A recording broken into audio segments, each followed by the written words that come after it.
Hoje eu queria falar com vocês, queria meditar um pouquinho com vocês, sobre a lei e a graça, que é o fundamento, da nossa igreja, o fundamento daquilo que nós cremos, a lei e também a graça de Deus. A gente vai começar a ler essa passagem aqui, ó. Pode passar, por favor. Abra aí sua Bíblia, no livro de Gálatas. Gálatas capítulo 5. O próprio título já é bem sugestivo, né? Ou a lei, ou Cristo.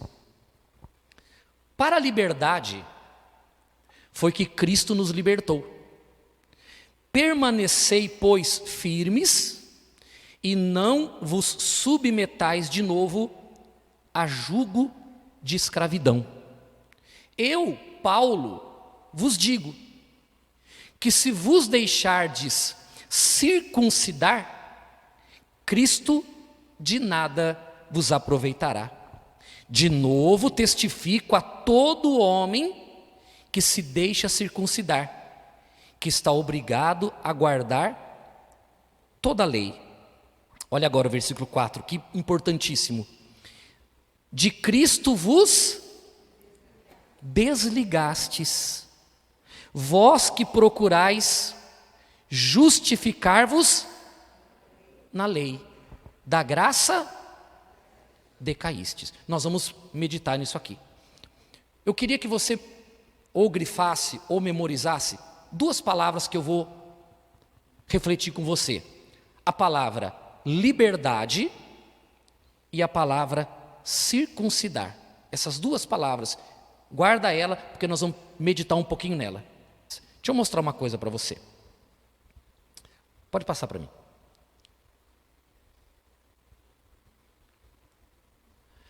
Eu preparei esse mapinha aqui. Essa carta que nós estamos lendo aqui é a carta de Paulo a quem? A quem? Quem são os Gálatas? São os naturais da Galácia. Paulo, quando escreveu essa carta, ele escreveu não para uma igreja específica, mas ele escreveu para essa região aqui, ó, a região da Galácia. Dentro dessa região, Paulo, ele fundou várias igrejas. Só que essa igreja aqui, ela estava sofrendo, ela estava passando por um grande problema. Para você entender esse problema, eu quero mostrar para você. Está vendo aqui? Onde é aqui? Jerusalém, nesse mapa aqui, está bem reduzido, Jerusalém é aqui, ó. Aqui, até aqui assim mais ou menos, ó. Aqui está o Sinai, aqui está o Egito. Esse pedacinho aqui é Jerusalém. Dias atrás, eu falei para vocês, domingo passado, eu falei para vocês sobre essa cidade aqui, ó, Tiro e Sidom, que fala daquela mulher, daquela senhora que tinha uma filha endemoniada, né? E que ela viajou, ela saiu do país dela, ela saiu de Tiro e Sidom e foi até Jerusalém. Quanto que ela viajou? 600 quilômetros, ou de animal, de alguma forma ela foi. Ela viajou 600 quilômetros para ir até Jesus, até Jerusalém, e pedir que Jesus curasse a filha dela que estava horrivelmente endemoniada. Ela encontrou Jesus, Jesus deu uma palavra para ela, porque Jesus viu a fé dela e falou assim: vai, a tua fé salvou a tua filha, vai em paz, tua filha está liberta do demônio. E quando ela chega em casa, de fato a filha estava liberta. O que eu quero mostrar para você? Daqui, aqui, tem quantos quilômetros? E daqui, aqui? Daqui, aqui. Ó, se daqui, aqui tem 600, aqui no mapa, né? Bem reduzido. Você imagine daqui, aqui. Quanto tem? Muito longe, sim ou não? O que eu quero mostrar para você? Aqui está o Egito, onde o povo de Israel, eles estiveram escravos. Quantos anos? 430 anos eles foram escravos aqui. Todo mundo conhece a história de Moisés, todos conhecem a história do Monte Sinai, todos conhecem a história das 10 pragas do Egito. Sim ou não? Sim ou não? Eles saíram daqui e vieram para cá. Aqui, na península do Sinai. E aqui no Sinai, o que eles receberam? A lei. 3 milhões de pessoas receberam a lei. E eles então, olha só para você ver, eles então receberam a lei aqui, e eles deveriam sair daqui e vir, na verdade aqui, ó, né? Aqui já é Israel, ó, aqui embaixo. A pé, 3 milhões de pessoas, demorando muito, uns 3 meses. Os 3 meses. Quanto tempo eles demoraram para sair daqui e chegar aqui? 40 anos. Mas porque eles não sabiam o caminho ou porque Deus não permitia que eles entrassem? Eles davam volta e não conseguia chegar aqui. 40 anos, até que morresse o último que saiu do Egito, Deus não permitiu que eles entrassem. Depois de 40 anos, Moisés morre, Deus levanta Josué, e aí então eles entram em Israel, na terra prometida, terra que manava leite e mel. Observe, a lei de Moisés, ela foi entregue aqui para um povo composto de 3 milhões de pessoas aproximadamente, que viviam onde? Aqui. A lei não chegou aqui. Por quê? Porque a lei foi dada exclusivamente para o povo de Israel. Tudo isso aqui, se eu tivesse o mapa mundi aqui, eu ia mostrar assim, ó, tudo isso aqui, não conhecia a lei era só aqui. Pensa um pouquinho. A lei de Moisés ficou só aqui. Quando o apóstolo Paulo, que escreveu a carta dos Gálatas, que nós lemos, ele abriu as igrejas aqui, essas pessoas aqui não tinham o menor conhecimento da lei que estava aqui, porque eram gentios e não judeus. Paulo fundou a igreja da Galácia, ou as igrejas da Galácia, numa base sólida. Paulo anunciou o Evangelho. E o Evangelho falava a respeito de quê? Do que o Evangelho falava e fala? A respeito daquele que seria o Salvador de toda a humanidade. O Evangelho que Paulo pregava, tanto que Paulo disse que ele pregava Cristo crucificado. Amém? Então Paulo estava pregando e pregou em toda a Galácia Cristo crucificado. O perdão dos pecados, a remissão dos pecados, a redenção eterna, o nome no livro da vida, que o homem em Cristo Jesus, ele está salvo. Esse era o Evangelho. E as pessoas que conheceram Paulo, conheceram o Evangelho e não conheciam nada de lei, conheciam nada de lei, porque a lei estava restrita a Israel. Ou alguma vez você leu na Bíblia que Deus falou assim: ide por todo mundo e pregai a lei a toda criatura? Alguma vez algum homem, alguma mulher, algum profeta foi mandado para outro país pregar a lei? Nunca foi. A lei era restrita ao povo de Israel. Nós temos, na nossa mentalidade, nós temos a ideia de que a lei de Deus foi dada para o mundo todo. A lei de Deus nunca foi dada para o mundo todo. A lei de Deus foi dada para os judeus. Tanto que se os gentios quisessem participar das cerimônias judaicas, não podiam. Não era permitido que eles participassem de nada. Eles não tinham conhecimento nenhum da lei de Deus. Então, quando eles foram evangelizados, a única mensagem que eles ouviram foi a mensagem que falava a respeito de Jesus, do seu sacrifício na cruz, do perdão dos pecados, da redenção e da vida eterna. E o povo estava feliz da vida por estar conhecendo a verdade. Só que tem um problema. Como o Evangelho começou a se propagar para o mundo todo, e o Evangelho, bem diferente, porque o Evangelho, qual foi a ordem de Jesus? Qual foi a ordem dele? Ide por todo mundo e pregai o evangelho a toda criatura. Não é? E eles então, e aí justifica bem, porque quando Jesus falou para eles saírem pelo mundo e pregar o evangelho a toda criatura, eles se propuseram a ir pelo mundo. Mas ao mesmo tempo que Jesus deu uma ordem para eles irem para o mundo e pregar o evangelho, Jesus falou assim, mas vocês não podem sair de Jerusalém até que do alto vocês não sejam revestidos de poder. Não é? Aí eles estavam reunidos lá no dia de Pentecostes, no cenáculo, estavam lá adorando a Deus, louvando a Deus, de repente quem vem? Vem o Espírito Santo. Pela primeira vez é derramado sobre o ser humano. E a Bíblia fala que eles começaram a falar em línguas. Eles estavam falando em línguas.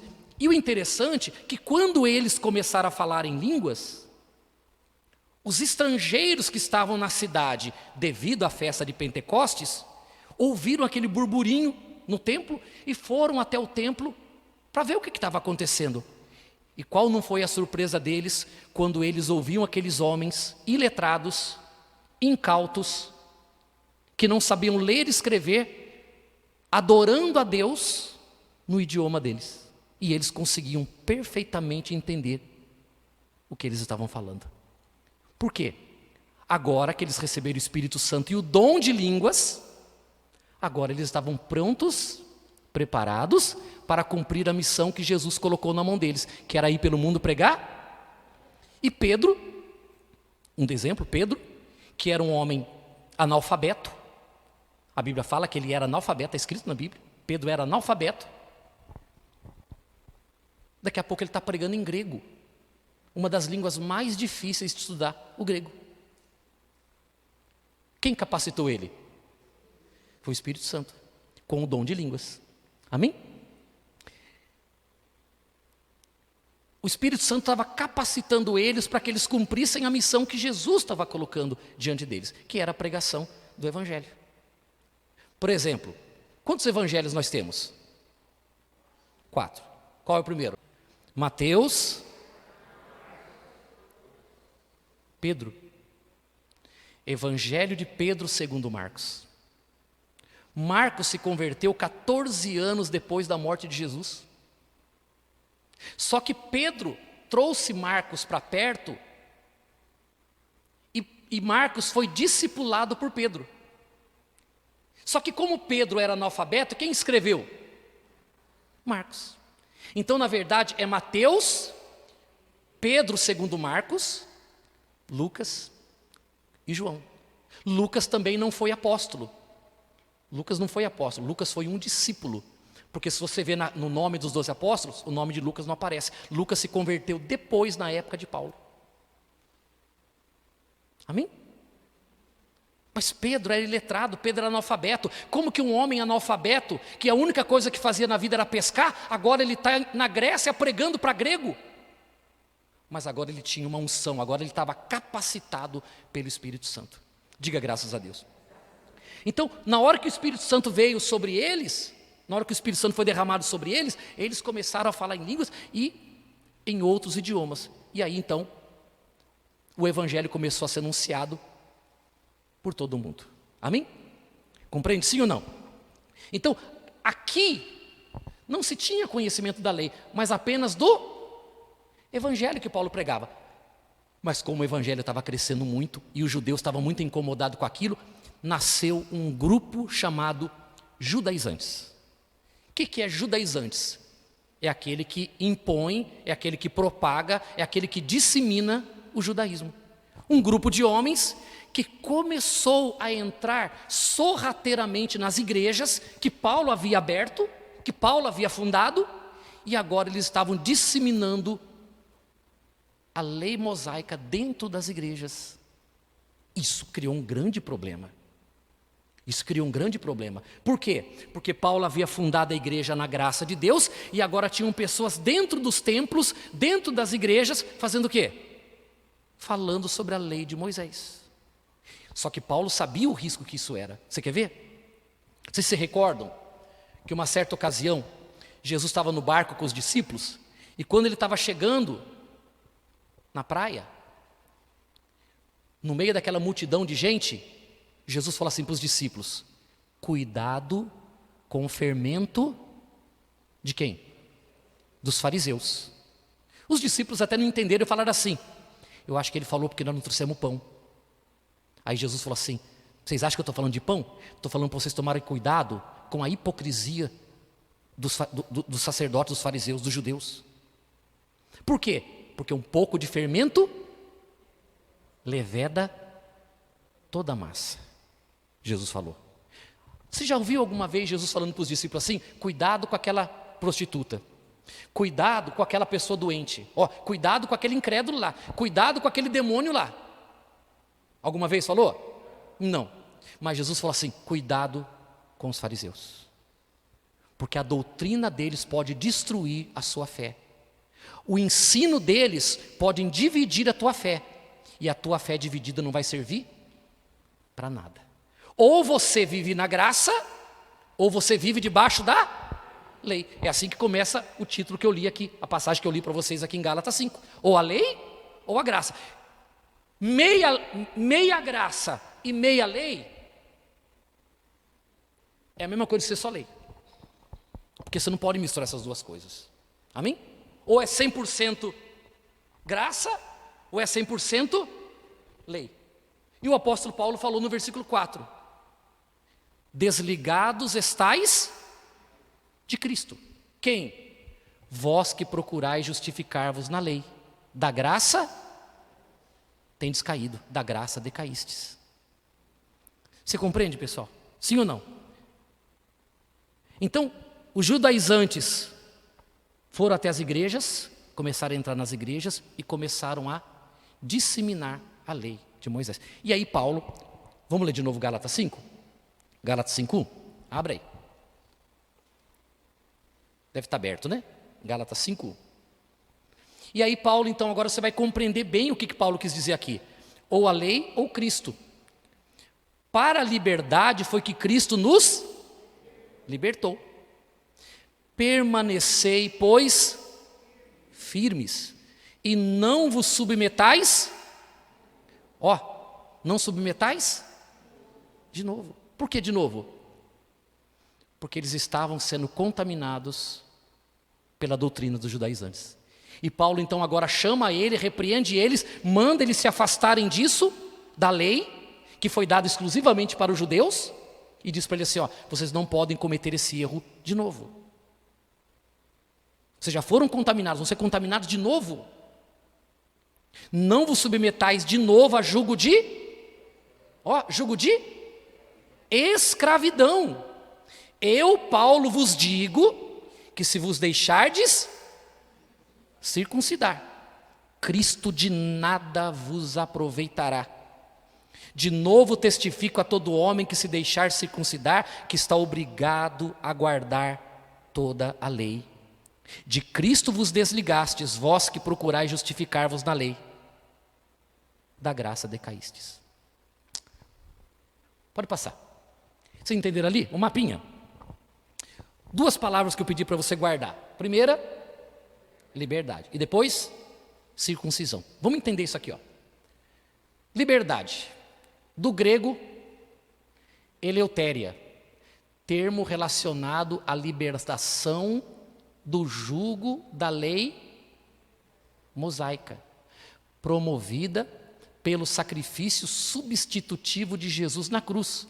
Essa mesma palavra é encontrada no texto que menciona a liberdade produzida pelo Espírito Santo. Então, essa palavra que nós lemos ali, liberdade, é essa aqui, no original, eleutéria, que quer dizer livre do jugo da lei. Essa palavra eleutéria, ela não era relacionada a qualquer liberdade, mas a liberdade jurídica. Então, por exemplo, quando uma pessoa cometia um crime, e depois que ela cometia um crime, ela pagava o crime, ou era paga a fiança pelo crime, ela era colocada em eleutéria. Liberdade, libertação jurídica. Então está falando de uma liberdade ou de uma libertação da lei. Mas da lei de quem? A lei de Moisés. Você compreende, sim ou não? Essa lei aqui. Então, e essa mesma palavra Eleutéria, ela vai aparecer num outro texto que fica bem claro essa questão da lei, que é essa passagem aqui, ó. 2 Coríntios, capítulo 3, 12. O título é esse aqui, olha. Onde há o Espírito do Senhor, há o quê? Eleutéria. Tendo, pois, tal esperança, servimos-nos de muita ousadia no falar. Olha só, e não somos como Moisés, que punha véu sobre a face, para que os filhos de Israel não atentassem na terminação do que se desvanecia. Sabe o que é desvanecia? Se apagando, minguando, desvanecia. Mas os sentidos deles se embotaram, pois até o dia de hoje, quando fazem a leitura da antiga aliança, o mesmo véu permanece, não lhes sendo revelado que em Cristo é removido. Mas até hoje, quando é lido Moisés, o véu está posto sobre o coração deles. Quando, porém, algum deles se converte ao Senhor, o véu lhe é retirado. Ora, o Senhor é Espírito, e onde está o Espírito do Senhor, aí há eleutéria. E todos nós, com o rosto desvendado, contemplando como por espelho a glória do Senhor, somos transformados de glória em glória, na sua própria imagem, como pelo Senhor, o Espírito. Diga graças a Deus. Bom, então, o texto deixa bem claro aqui, né, não tem dificuldade em entender o texto, que Moisés, que recebeu a lei, quando Moisés recebeu a lei, depois de 40 dias, e ele desceu do monte, como que Moisés estava? Como é que ele estava? Iluminado. A glória de Deus resplandecia no rosto de Moisés. Mas a lei, ela tinha um objetivo. A lei foi dada por causa das transgressões. A lei não foi dada para salvar o povo, a lei não foi dada para consertar as pessoas, a lei não tinha esse objetivo. A Bíblia diz que a lei foi dada por causa das transgressões, ela foi acrescentada por causa das transgressões. Então Moisés recebeu a lei e ele levou o conhecimento da lei para o povo. Só que Moisés percebeu uma coisa: depois que a lei foi entregue, depois que o povo teve conhecimento da lei, aquela glória, aquele brilho que estava no rosto de Moisés começou a desvanecer. O que Moisés fez? Cobriu a cabeça. E quando ele então se dirigia às pessoas e ele começava a falar da lei para as pessoas acreditavam que o rosto dele ainda brilhava. Então ele tapava o rosto para as pessoas não verem que a glória estava. Por quê? Porque a glória da lei estava passando. Viria uma outra glória muito maior, que seria a glória da obra de Cristo, a glória do Evangelho. Só que o que fazia as pessoas ouvirem Moisés, preste bastante atenção nesse detalhe que possivelmente o Espírito Santo vai revelar alguma coisa no teu coração. Aquela glória que brilhava no rosto de Moisés é que era a força da lei. Porque muitas coisas que Moisés falava, as pessoas não queriam ouvir, mas elas ouviam, porque a palavra que Moisés falava era testificada pela glória que brilhava no rosto dele. Ora, mas se a glória se apagasse, a lei não tinha mais validade. Por isso que Moisés cobriu o rosto. O apóstolo Paulo disse o seguinte, até hoje, quando a lei é lida, o mesmo véu está colocado aonde?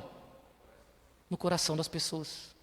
Mas quando elas recebem a Cristo, quando elas creem em Cristo, o que acontece com o véu?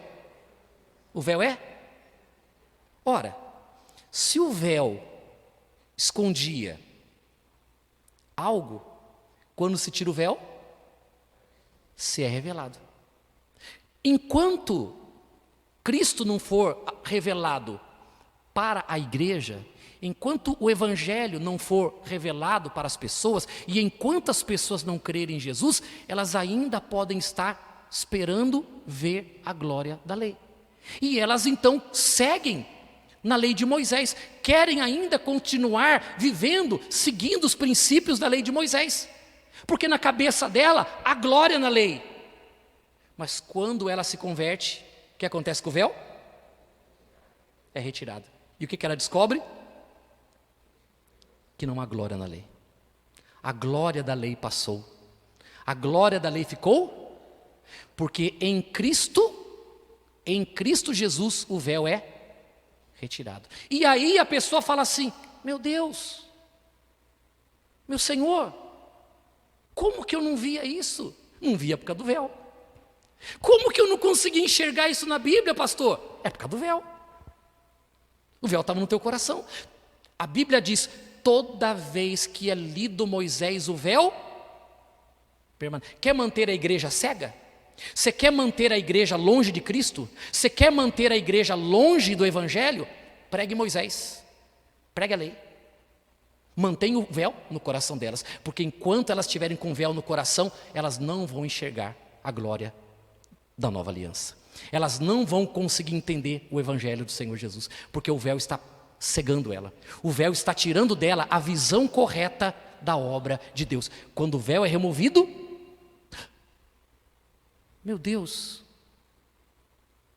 tudo tão simples, tudo tão claro. Meu Deus, como que eu não percebia isso? Como que eu não entendia isso? Agora eu estou lendo a Bíblia, olha como eu consigo entender. Tudo fala de Cristo, tudo aponta para a graça. Meu Deus, que coisa maravilhosa. Você começa a ter prazer de ler a Bíblia, começa a ter prazer de falar de Jesus. Quando você agora começa a falar de Jesus, a coisa começa a fluir, você fala assim: meu Deus, nem eu sabia que eu sabia tanto. Sabe por quê? Porque quando você prega a lei, você está sozinho, não tem glória na lei. Quando você prega a graça genuína, o Espírito flui. O Espírito flui como um manancial de águas. Aquilo flui e você começa a falar. E quanto mais você fala, mais você quer falar. E quanto mais você fala, mais você quer falar. E quando você acaba de falar, você fala assim: meu Deus, eu não sabia que eu sabia tanto e ainda não falei metade. Por quê? Porque os seus olhos se abriram. O véu foi arrancado. Diga graças a Deus. Ficou claro, pessoal? Então, a Bíblia diz aqui que onde está o Espírito do Senhor, se o Espírito do Senhor está aqui, se o Espírito do Senhor está no teu coração, o véu já foi arrancado. Sabe o que você sente? Estou livre do jugo da lei. Não preciso mais fazer nada para a minha vida ser abençoada. Eu só preciso crer no meu amado Salvador, porque a glória está nele. A glória está no Evangelho. Amém? Eu não preciso subir monte, descer monte, ir para a praia, voltar da praia, fazer jejum de 24 horas, de 48 horas. Eu não preciso buscar o Espírito Santo, porque o Espírito Santo já habita em mim através do Evangelho de Cristo. A obra perfeita. Jesus disse: está consumado. Está consumado. Diga graças a Deus. Não é simples? Sim ou não? Quando o véu está sobre você, você fica dizendo o seguinte: o que é que eu tenho que fazer? O que é que eu tenho? A palavra é essa: o que é que eu tenho que fazer? O que é que eu tenho que fazer? O que é que eu tenho que fazer?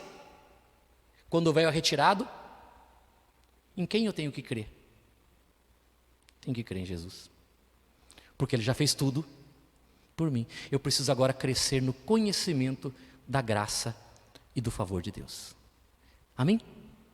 Mas preste bastante atenção. Você compreendeu o que significa liberdade? Liberdade do jugo, eleutéria.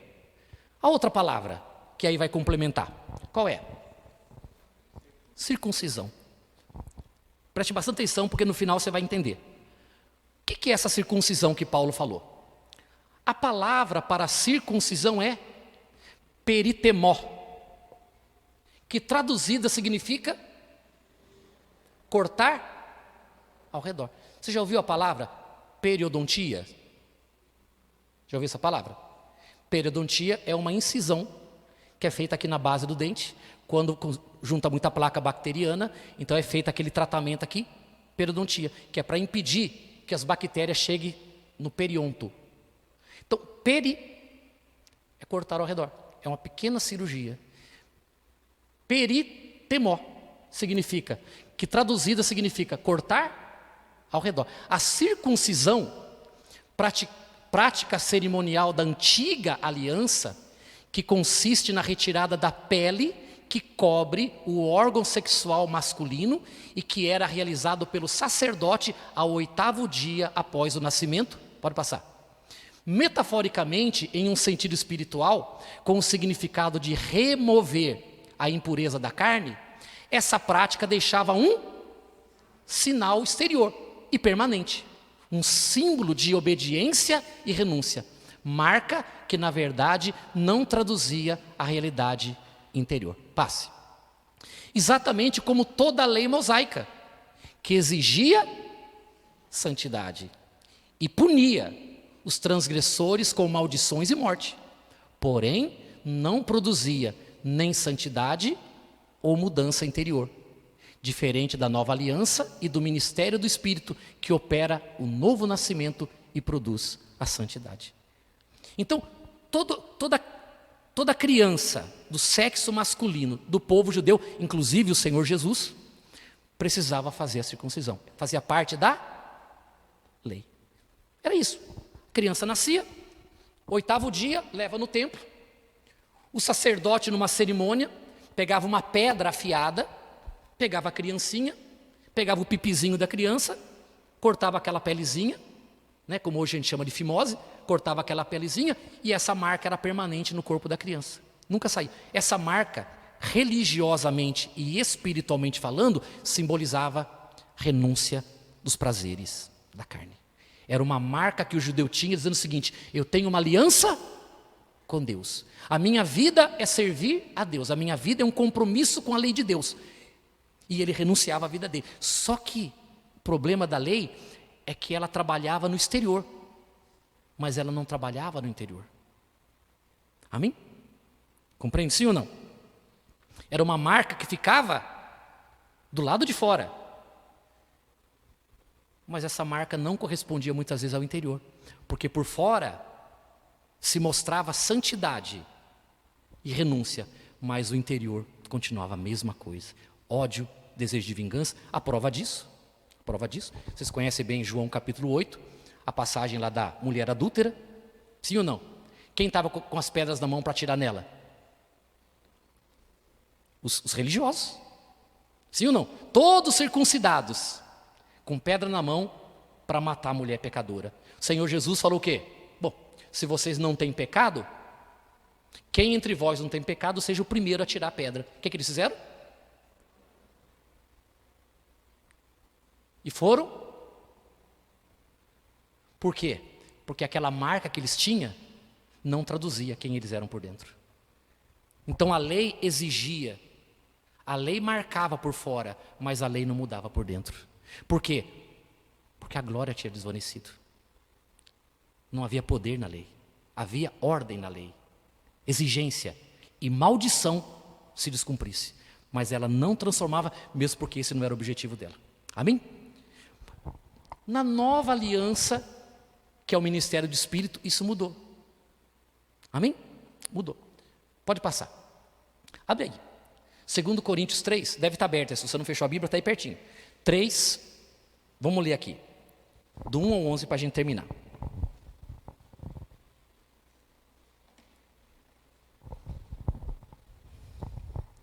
Eu queria era ter tempo para poder pregar tudo aquilo que a gente gostaria de falar, né? Você gosta de ouvir a palavra de Deus? Você gosta de aprender? Sim ou não? Você aprende? E que o Espírito Santo possa revelar a graça para você. Que o Espírito Santo possa revelar a verdade para você. Que essa verdade ela fique cada vez mais consolidada dentro de você. Para que você compreenda, pessoal, que não há glória na lei. A glória é a glória de Jesus. É a glória da nova aliança. Diz assim, olha que clareza de texto. A excelência do ministério da nova aliança. Se o véu foi arrancado, você vai entender isso aqui, ó. Assim, ó. Com a mão para trás. Você vai entender. Se o véu foi arrancado. Leia comigo. Começamos, porventura, outra vez, a recomendar-nos a nós mesmos? Ou temos necessidade, como alguns, de cartas de recomendação para vós outros ou de vós? Vós sois a carta, a nossa carta, escrita em nosso coração, conhecida e lida por todos os homens, estando já manifestos como carta de Cristo, produzida pelo nosso ministério, escrita não com tinta, mas pelo Espírito do Deus vivente, não em tábuas de, falando aqui dos 10 mandamentos, mas em tábuas de carne, isto é, na onde? Só um pouquinho, olhe para cá. Paulo está dizendo o seguinte: nós não precisamos de carta de recomendação. Sabe por quê? Porque nós somos a carta de Cristo. Escritas aonde? Somos o que somos, porque parte daqui, do coração. Diferente daqueles que precisam de carta de recomendação, mesmo tendo o nome, vamos dizer, de cristãos, mas por não terem recebido o Espírito de Cristo, precisa que alguém diga para ele, pode confiar que eu garanto. Não. Quem é a carta de Cristo, quem tem o Espírito de Deus, é a própria carta de Cristo. Quem conviver com você, vai encontrar as palavras de Deus escritas em você. Quem conviver com você, vai ver Cristo em você. Amém? Não vai ver o conhecimento em você, vai ver Cristo em você. Por quê? Porque como nós lemos no texto anterior, o Espírito de Deus nos transforma de glória como ao Senhor o Espírito. Então o Espírito Santo vai trabalhar em nós para que dia a dia nós nos pareçamos cada vez mais com Cristo. Sabia disso? O Espírito Santo está trabalhando em mim e você para nós nos parecermos com Cristo. Você tem parecido Cristo? Você tem visto Cristo em você? Seu comportamento, suas atitudes, sua maneira de falar, sua maneira de agir, tem refletido Cristo? Porque o Espírito Santo em nós, ele tem essa função, o novo nascimento, gerar os frutos dele em nós, para que cada dia mais a gente se pareça com Cristo. Claro que isso não é da noite para o dia, isso não vai acontecer de hoje para amanhã, mas de tempos em tempos você vai olhar para trás e vai dizer o seguinte: como eu mudei, como eu sou uma pessoa diferente do que eu era. Quem eu era, quem eu sou hoje, só pode ser obra do Espírito Santo na minha vida. E as pessoas que convivem com você são as primeiras a perguntar para você: fulano, você está doente? Fulano, o que está acontecendo com você? Você não é a minha pessoa mais. Por quê? Você está tão tranquilo, tão calmo, não vejo mais você xingar ninguém, não vejo mais você falar palavrão, não vejo mais você espraguejar ninguém, rapaz, eu vejo você de uma pessoa tão diferente, o que está acontecendo? Aí você dentro de si, louvado seja o Espírito de Deus que está operando em mim o novo nascimento. Amém? Ele opera o novo nascimento em nós. Versículo 4: e é por intermédio de Cristo que temos tal confiança em Deus. Não que por nós mesmos sejamos capazes de pensar alguma coisa como se partisse de nós. Pelo contrário, a nossa suficiência vem de Deus, o qual nos habilitou para sermos ministros de uma nova aliança. Não da letra, mas do Espírito. Porque a letra mata, mas o Espírito, ele está falando da letra. Que letra ele está falando? As letras escritas em tábuas de pedra. Está falando aqui da lei. A lei mata, mas o Espírito, a lei não matava? A amaldiçoava e matava. Quantos que morreram por causa da lei? Mas o Espírito vivifica. Versículo 7: e se o ministério da morte, gravado com letras em... Gente, ministério da... Rapaz, isso é muito sério. Gente, pensa um pouquinho.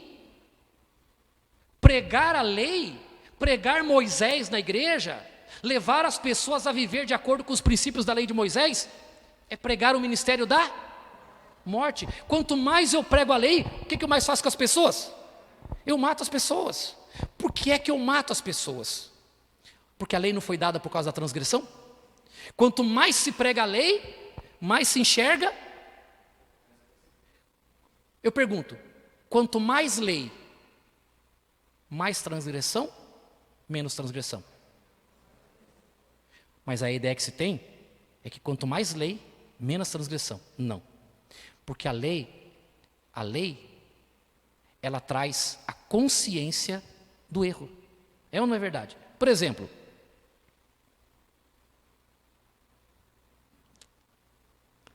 quando você lava a cabeça, você usa shampoo? Sim ou não? E quando você vai lavar a cabeça com shampoo, você pergunta assim, será que é pecado? Você pergunta isso. Sim ou não? Mas você imagine se eu chegasse para você e falasse assim para vocês hoje aqui. Gente, eu descobri uma coisa na Bíblia que eu preciso falar para vocês urgente. Eu nunca tinha lido, li agora, pessoal. Eu li na Bíblia. Acorda ele, coitadinho. Eu li na Bíblia que lavar a cabeça com shampoo é pecado. Se você lavar a cabeça com shampoo, seu nome é riscado do livro da vida. Você vai chegar em casa e vai fazer o quê? Vai chegar uma hora que seu cabelo vai estar um sebo puro. E você de repente vai ficar tentado a usar o danado de shampoo, mesmo sabendo que não pode. Aí você vai pegar aquele shampoo, vai colocar na mão assim. Só um pouquinho. É ou não é? Aí você vai lavar a cabeça e vai falar assim, ai, satisfiz o meu desejo, mas agora eu estou com um problema. Como que eu estou me sentindo? Estou me sentindo pecador agora. Viu? Aquela lei gerou um pecado em você. Aquela lei que eu inventei, criou um peso na sua consciência. Quanto mais lei, mais transgressão. Por isso que hoje nós não temos a lei aqui. Nem aqui. Hoje nós temos a lei escritas no nosso coração. Hoje, preste atenção, hoje, por que eu não adultero? É porque eu falo assim, ai, se eu adulterar eu vou para o inferno, ai, se eu adulterar eu vou ser castigado por Deus, ai, se eu adulterar o diabo vai entrar na minha vida, ai, é por isso? Não, isso é princípio da lei. Não pode, se você fizer eu te pego, princípio da lei. Como que é na graça? Eu não vou adulterar porque eu amo a minha esposa. Eu não vou adulterar, sabe por quê? Porque o meu prazer é fazer a vontade do meu Deus. É outro princípio. Porque agora a lei não está mais na minha consciência e nos meus ouvidos. Onde ela está agora? E quem foi que escreveu ela aqui? Significa dizer o seguinte, que o Espírito Santo, ele produz a santidade que a lei não era capaz de produzir, mesmo porque ela não foi dada para isso. Mas o Espírito de Deus pode trabalhar em nós. Amém? Então o ministério da lei é o ministério da? Dia que eu quiser matar vocês, o que eu faço? Prego a lei. Por quê? Porque eu vou começar a pregar a lei aqui, você vai sair daqui sentindo a pior pessoa desse mundo. Você vai sair aqui dizendo o seguinte, olha, eu sou um miserável pecador mesmo, estou perdido, eu vou para o inferno mesmo, acabei de matar você. Acabei de roubar de você a glória da tua salvação. Quando na verdade eu preciso anunciar Cristo, eu preciso anunciar o Espírito de Cristo, porque aonde há o Espírito de Cristo, a liberdade. Amém? Diz assim, olha,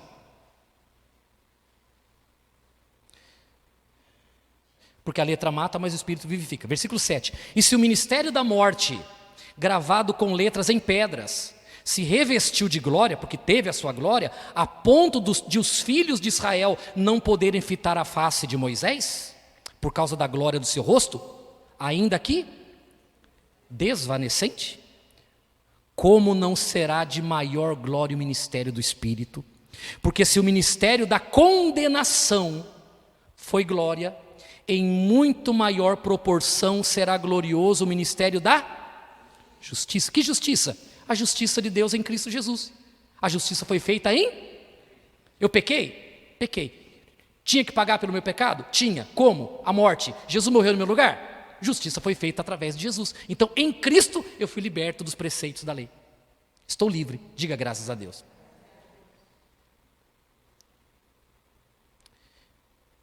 Versículo 9. Porque se o ministério da condenação foi glória, em muito maior proporção será glorioso o ministério da justiça.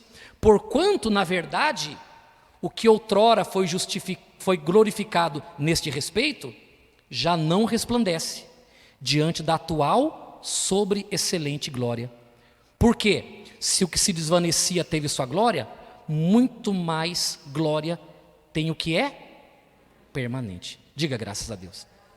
Gente, só para concluir, o apóstolo Paulo falou o seguinte: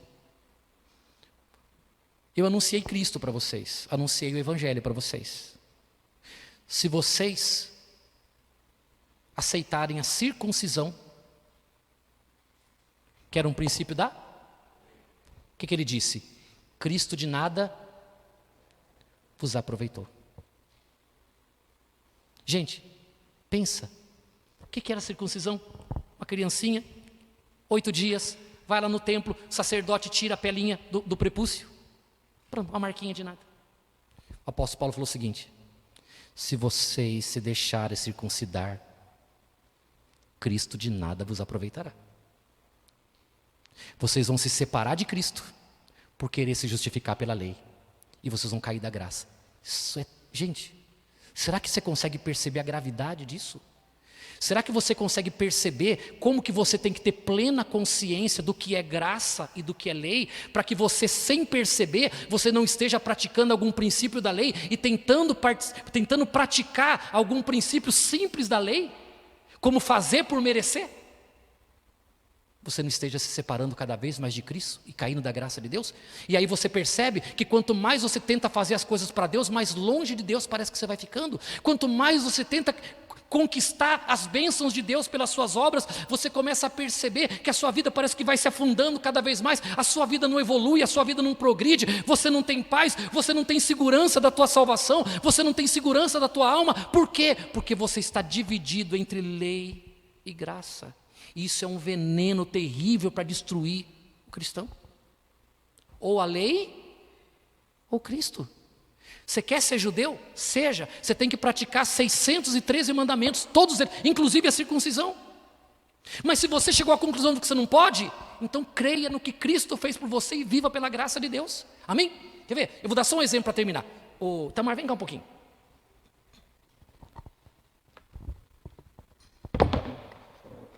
Fica aí. Faz de conta que essa cadeira pesa 100 quilos. 100 quilos ela pesa. E eu sei que Deus quer que eu tire essa cadeira daqui e Deus quer que eu coloque ela aqui. Só que quando eu chego aqui e eu pego, eu me deparo com uma realidade: eu não sou capaz de tirar ela daqui. Mas eu tento. Quanto mais eu tento e quanto menos eu consigo, mais a minha consciência diz o seguinte: Deus está esperando uma coisa de você que você não fez. E eu me sinto culpado por não conseguir fazer o que Deus quer que eu faça. E eu quero fazer, mas eu não. Mas eu peço alguém bem mais forte que eu para fazer. E essa pessoa, o que ela vai fazer? Ela vai vir para fazer o que eu não posso fazer e cumprir a vontade de Deus para mim, porque eu não consigo. Só que tem um problema: na hora que ele vem fazer, deixa eu tentar mais uma vez.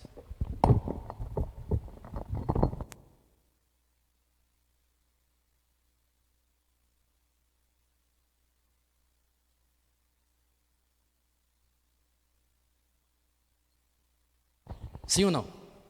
Deixa eu tentar. Ainda não consegui. Você faz para mim? Deixa eu tentar de novo. Peraí. Deixa eu tentar. Aqui vai dar certo. Não sei se está entendendo o que eu estou querendo dizer. Jesus está aqui para fazer isso para mim pela graça, porque eu sei que não consigo. Mas ao mesmo tempo que eu creio que Ele pode e eu quero que Ele faça, eu não consigo me libertar da minha tentativa. Eu preciso entender uma coisa: eu não posso cumprir a lei. Por isso que Deus mandou o próprio Filho dele para fazer o quê? Fazer o quê? Só que Deus entende que foi eu que fiz, que não foi Ele. A ordem era para mim fazer, mas alguém teve o amor e a gentileza de fazer isso por mim. Está feito. Está feito. A justiça foi? Foi feita. Cristo fez isso por mim. Agora eu só preciso fazer o quê? Obrigado, Jesus. Só preciso fazer o quê? Descansar na obra concluída do meu Senhor. Mas a hora que eu penso em carregar, o que eu faço? Jogo Jesus de lado. O grande problema da circuncisão que Paulo falou é isso: Cristo fez tudo por vocês. Se vocês não acreditam, então faça a circuncisão. Volte para a lei. Se submeta à lei. Só que saiba de uma coisa: Vocês caíram da graça e estão separados de Cristo. Cristo de nada aproveita para vocês. Então, ou nós vivemos pela graça de Deus, ou a gente vive pela obra realizada na cruz do Calvário, ou então é obrigado a viver pela lei. Não tem alternativa. Metade não dá. Ou Cristo, ou Moisés.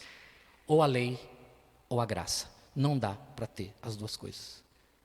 Ou eu creio na obra perfeita de Jesus e que Ele fez tudo por mim e eu tenho que tirar, tirar, faz assim, enfia a mão dentro da cabeça e arranca assim, A ideia de tenho que fazer alguma coisa. Você tem que arrancar isso da sua cabeça. E tem que colocar um outro pensamento. Não é o que eu faço, é em quem eu creio. É por crer nele que a minha vida vai ser uma bênção. É por crer nele que eu estou salvo. É por crer nele que a minha vida vai para frente. Não é por aquilo que eu faço ou deixo de fazer. É por causa de quem eu creio. Diga graças a Deus. Dê uma salva de palmas para Jesus.